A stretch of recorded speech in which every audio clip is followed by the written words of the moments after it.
Heck, at my age, you know I've been to a lot of doctors. Healthcare partners, they really care. They're concerned about your health. They're all the best. I am Roberta, and I am a healthcare partner. Visit hcpnv.com to hear my story. News 46 is brought to you by Comfort Hospice Care, where we give our patients and their loved ones peace of mind, knowing we provide the highest quality of care 24 hours a day, 7 days a week. For more information, call 751-0349. News is also brought to you by the St. Therese Mission, a future venue for cultural and environmental events near Pahrump. Get involved. Visit us at sttheresemission.com or call 702-507-4172.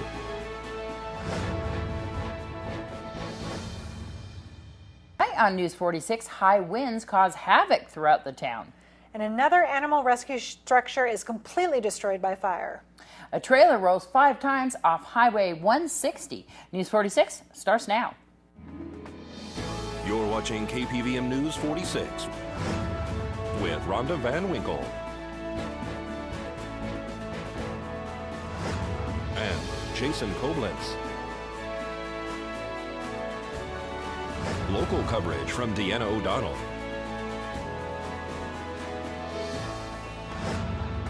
News 46. Local coverage you can count on. Good evening. It's Monday, July 22nd, 2013. I'm Deanna O'Donnell. And I'm Rhonda Van Winkle for News 46. Saturday night storm had emergency crews scrambling back and forth from reported tree fires to brush fires to arcing power lines. Pahrump Valley Fire and Rescue Chief Scott Lewis reported 19 calls for emergency services in the 1 hour during the worst part of the storm. As you may know, we had high winds and thunderstorms on Saturday night. The winds have been estimated about 86.5 miles per hour, sustained winds for 47 miles per hour for at least 10 minutes. There's a wide array of damage throughout the town, especially in one particular area which came down from Mount Charleston through kind of a tunnel area past Wolfie's, ending up near the Calvada I and Ian Deutsch Memorial Park. We're going to speak to Fire Chief Scott Lewis about some of the damage. Early Saturday evening, we were hit with a severe thunderstorm which produced very high winds and caused numerous amounts of damage throughout the valley. Most of our responses were geared towards trees, wires, things along those lines. However, it did spark a blaze behind Pinewood, which then jeopardized several homes and several other structures. Crews made good progress on that, halted the fort, so there was no extension to the nearby exposure structures, but it kept crews really tense for a few minutes because we were having winds well over 50 miles an hour and they were sustained. The thing is that they thought that perhaps the garage had caught fire. You guys were trying to extinguish that blaze. At the same time, you were called on multiple tree fires involving power lines. Exactly. They did think that they had extended to a garage structure. That did not happen. It did go to a fence line, and that was used for perimeter control in that area.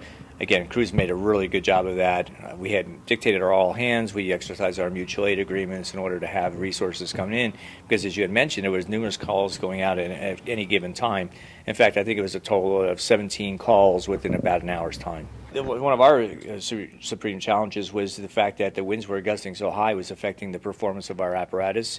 We had to slow it way down. We were facing dust-out conditions where you literally could not see the road in front of you, debris crossing the roadways, including structures and such, as you and I had talked about a few minutes ago. A lot of hazards caused by the high winds. And how did everything turn out ultimately as far as damage throughout the town? I know a lot of tree damage. A lot of uprooted trees, a lot of down trees, power lines affected. So a lot of electrical equipment that Valley Electric was successfully endeavoring against.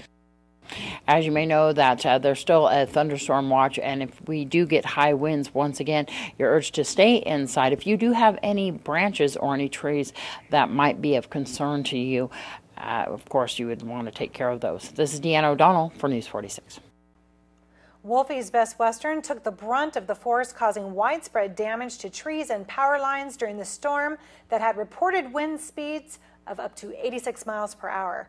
Ray Wolfenstein, who has recently sold the hotel, bar, and restaurant, was on scene Sunday morning to assess the damage. The tree itself was in contact with a power line, and at some point a utility pole located in the middle of the complex failed. It went into a structure, at which time the power line, the energized power line, came down. and it basically dissected our operations between our water supply and the crews that were up on the roof checking for extension. There were no injuries. Everyone kept their calm and wits about themselves. They just kept away from the apparatus until the down power line could be removed from it. Valley Electric arrived on scene and was able to secure the power at that point. But in the middle kind of center area there at Wolfie's, you had 2 trees down and the transformer blew. Exactly. That one utility pole did in fact come down and strike one of the structures located on the property, which then obviously had an impact on several other different trees in that area as well. Structural damage for Wolfie's, you guys probably did an evaluation. Yes, there was no fire damage as a result of the arcing. However, there was the impact from the utility pole down and had it crash down on one of the substructures located near the pool area. Mm-hmm.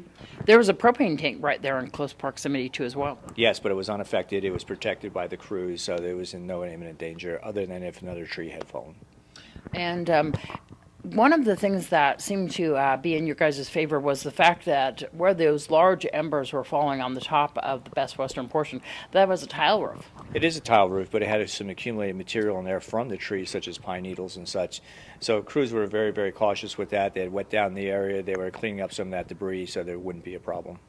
And as far as the residents inside Wolfie's, I think they were ordered to stay inside? Initially, there was a shelter in place. However, then once the situation was under control, Valley Electric has secured the power to the area. Those crews or those individuals were being moved out from their individual rooms to other rooms that still had power on the facility. Also, as well, there was other power lines around that area that went down too? There were numerous power lines throughout the entire area and through the valley. Concern that perhaps that palm tree was going to be falling on a car. I saw a firefighter actually moving one of the vehicles. Yeah, there was a vehicle parked directly below where that palm tree had been burning, and it was at the upper 2/3 of the tree where that arcing occurred, so there was a lot of damage to that tree. And at one point there was concerns that that tree could topple off or break apart. And so we did acquire the keys. Once the situation was under control, the down power lines were squared, we moved the vehicle just in case. Is that tree secure at this point, or do you know? It seems to be very dense. It is, but they're going to have a check to make sure. If not, they'll take care of that. And after the break, much more local news, including a structure fire and a program that may help with the effects of autism in today's Humana report. A new program that could help those suffering with autism share emotions. My mom baked cookies this morning. I went to get one after dinner. That's coming up next in Prescription Health.